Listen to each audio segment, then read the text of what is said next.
So we all talk about, maybe for not the nurse in the corner who may not have seen much of this yet, but many of us who have been in this business, industry, profession for a long time, think that we see a lot of our patients die, right? We think it's very common. And indeed, the data does support that, okay? So we're gonna share a couple of slides, nothing really fancy. I'm not that really into this kind of statistical stuff, but it is interesting to look at. What this slide is showing is all-cause mortality, adjusted mortality in prevalent patients with end-stage renal disease actually did decrease from 2009 to 2019. You can see that by the red and the blue arrow, which is all ESRD and then all dialysis in red. And in patients treated with HD, adjusted mortality decreased from 193 to 159 per thousand patient years. So although it is declining, our patients are still dying, but it is declining sort of slowly. The decrease was slightly greater in absolute and relative terms among patients treated with PD, in whom mortality decreased from 171 to 130 per thousand patient years over this period. Most of the decrease in mortality among patients receiving dialysis actually occurred during the first half of the decade. So you can see it's sort of, I don't have a pointer unfortunately, but there's a rather steeper decline from the beginning of the decade, and even though it still is declining, it kind of levels off a little bit for the last part of the decade. And in recipients of kidney transplant, which is the gray bar across the bottom, the adjusted mortality rate decreased from 52 to 46 per thousand patient years between 2009 and 2019. This slide is showing that among patients receiving dialysis, the survival actually improved in successive incident cohorts from 2005 to 2015. So, for example, the median survival was about 39 months for patients who started dialysis in 2005. It was about 46 months for patients who started dialysis in 2010, and 48 months for those initiating hemodialysis in 2015. So, in other words, over the span of a decade, patients initiating dialysis accrued an extra 9 months of median survival time. So it is getting a little bit better, but they are still dying, we know that, right? And this survival advantage was a little greater in patients on PD. They had 10 months of additional median survival time. For patients initiating hemo and PD, the improvement appears to have occurred mostly between 2005 and 2010, with much less improvement again between 2010 and 2015. And all this information is taken from the USRDS, which are great reference for this kind of statistical data for anybody who is interested. Next slide. This is the last graph slide, trust me, okay? So it's kind of like it's a very busy slide, but essentially what it's saying is looking at all-cause mortality rate after initiation of dialysis for end-stage renal disease by treatment modality in various years. And what they did was they included, in one cohort, they included patients who had received a kidney transplant, because that is a treatment, right? It's not a cure. Dialysis is a treatment. PD is a treatment. A kidney transplant is a treatment, right? So they included those in one of the cohorts.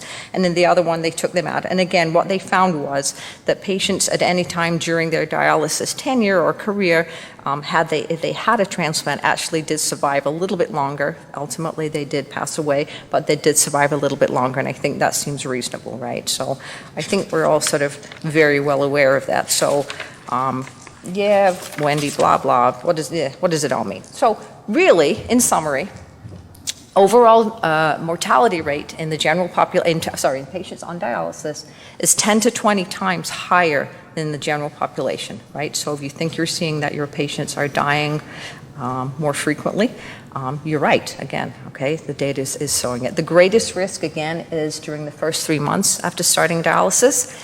Annual mortality is still around 9% per year, with about a 40 to 50% 5-year survival. So in other words, if you had, say, 10 patients that started dialysis in January, by December, 1 of them will have already died. If you follow those 9 patients again for the next 4 years, so you've got this 5-year period, probably only 4 or 5 of them will be alive at that time. So it definitely is a life shortener, right, when you start dialysis, we know that. Main cause of death in patients receiving dialysis is cardiovascular disease, followed by infectious complications. And so far, there are fairly comparable outcomes for both hemo and for PD. So, how do nurses deal with the death of a dialysis patient? I'm going to hand over the next part of the presentation to Ursula, and she's going to tell you a little bit about that.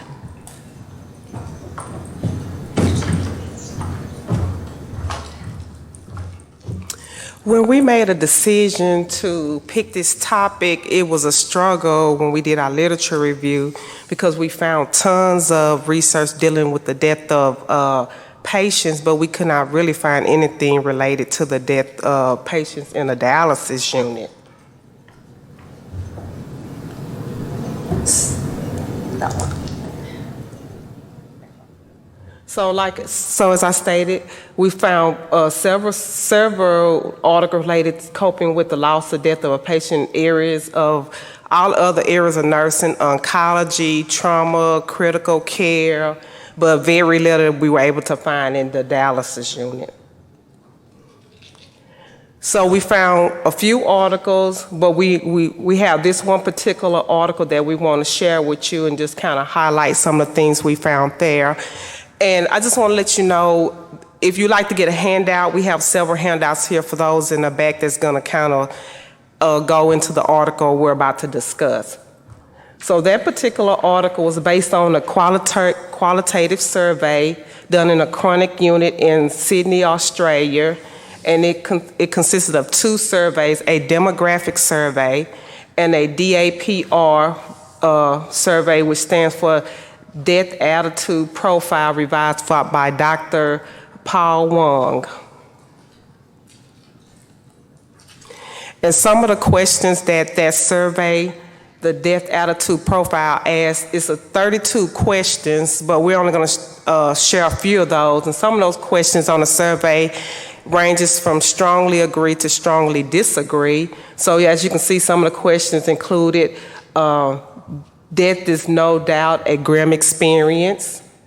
The prospect of my own death arouses anxiety in me. I avoid death thoughts at all costs. I believe I will be in heaven after I die. Death will bring an end to all my troubles. Death should be viewed as a natural, undeniable, and unavoidable event. I am disturbed by the finality of death. Death is an entrance to a place of ultimate satisfaction. Death provides an escape from this terrible world. Whenever the thought of death enters my mind, I try to push it away, and death is deliverance from pain and suffering.